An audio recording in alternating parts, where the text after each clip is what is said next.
Hey guys, welcome back to your Game of Thrones recaps. Today is Season 3, Episode 2, Dark Wings, Dark Words. My name's Kyle Maddock. Let's get right to it. After being absent last week, Bran returns, and he's walking! Oh, and Jon and Robb are there. And he's hunting a three-eyed raven. And there's a weird boy. And, oh, it's a dream. Hodor awakes Bran by doing what he does best, saying the word Hodor. As they head towards the wall, and presumably Jon, Summer starts growling at something in the woods. What is it, boy? It's a boy.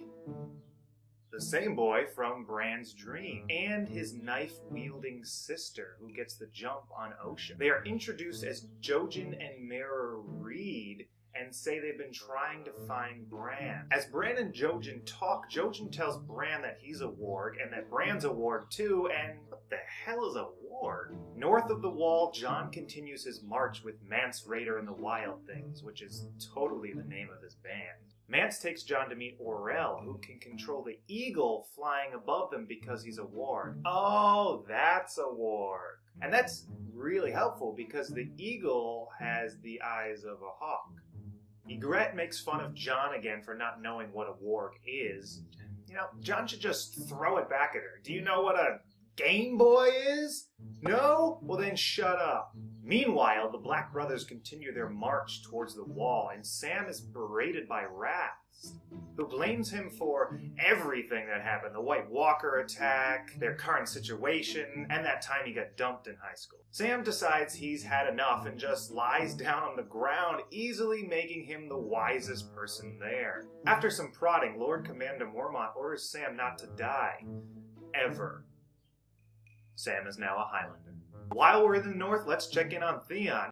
Oh god, no, that was a bad idea. Theon is being full-on tortured into telling the Northmen why he betrayed Starks and took over Winterfell. Why? Daddy issues. Seriously, that's why. After they leave, one guy stays behind and is like, I'll help you, and then puts a bag on Theon's head and leaves. This is the best friend that Theon has ever had. At Harrenhal, Robb is practicing brooding, worrying that he will never be as good at it as Ned was. Ned was a champion brooder and won many of brooding tourneys. Robb then gets two pieces of news to lift his spirits. His grandfather died, and the men he sent to Winterfell to capture Theon never actually did. Wait, so who has Theon? Yeah. Either way, Robb tells Catelyn that her father died, and then Catelyn broods. She was second only to Ned.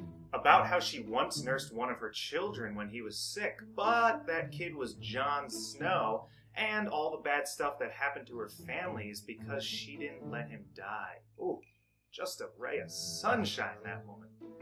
At the same time, Rickard Karstark, another of Robb's merry men, warns Robb that going to his grandfather's funeral is a bad idea, and that he thinks they lost the war the day Robb married Talisa. It's like a non-stop party with these guys. In King's Landing, Shae is whisked away to lunch with Marjorie and her grandmother, the Dowager Countess of Highgarden Abbey, aka the Queen of Thorns. After verbally emasculating every man she's ever known, her royal thorniness has run out of targets. So she asks Sansa about Joffrey. Now Sansa straight up lies and said that Joffrey is awesome. He's super nice and always makes everyone feel good about themselves, and it was totally fine that he had her dad's head chopped off, and that she's over it. Yeah.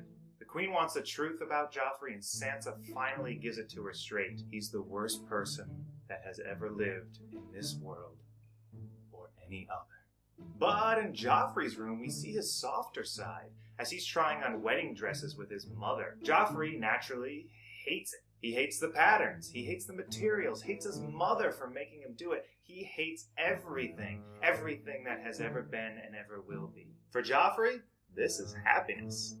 Cersei calls her daughter-in-law to be a harlot and says she doesn't wear a lot of clothes. So Joffrey invites Marjorie to his room to watch him play with his thing. It's a crossbow, and Marjorie gets the second base with it. Tyrion gets a bit of time with his own personal pretty woman, Shae, who tells him that she doesn't trust Littlefinger's intentions with Sansa. Tyrion says, well, obviously, Sansa's 16 and super hot. Oops. Looks like Tyrion will be making a little trip to Jared the Gallery of Jewelry pretty soon to buy an apology diamond tennis bracelet. Aria, Gendry, and Hot Pie are completely lost and run into a group of men led by Thoros of Myr and Angai the Archer, who capture them easily because they're children. Hot Pie laughs at their names until he remembers he's called Hot Pie. Angai shows off his skills like he's Katniss Everdeen, and since Thoros doesn't try to kill them, they're all friends now. Thoros even feeds them before showing Aria that she needs more water dancing lessons, and then sends them on their way just as the men bring in a hooded prisoner. Is that Theon?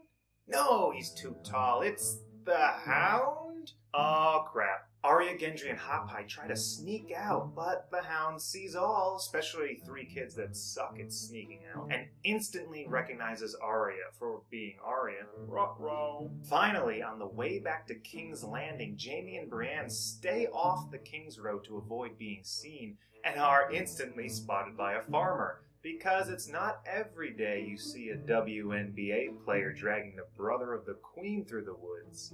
Jaime thinks the farmer recognizes him and wants to kill him, but Brienne says no one knows who Jaime is because he has a beard now. Then Brienne makes another bad decision in walking over a bridge instead of wading through a river, and Jaime gets the jump on her. They have a crazy loud sword fight out in the open, which Brienne wins, which makes Jaime sad, but not as sad as getting caught by House Bolton. Turns out the farmer recognized him after all. Jaime should have worn some glasses, too. Dany buys 8,000 Unsullied since she has a coupon for 10% off, and King Stannis issues an edict that Melisandre take their relationship to the next level. Alright, that's it. Thank you so much, guys, for watching our recap of Episode 2, Dark Wings, Dark Words. Tune in next week for our Episode 3 recap of Walk of Punishment. My name's Kyle Maddock. Have a good week.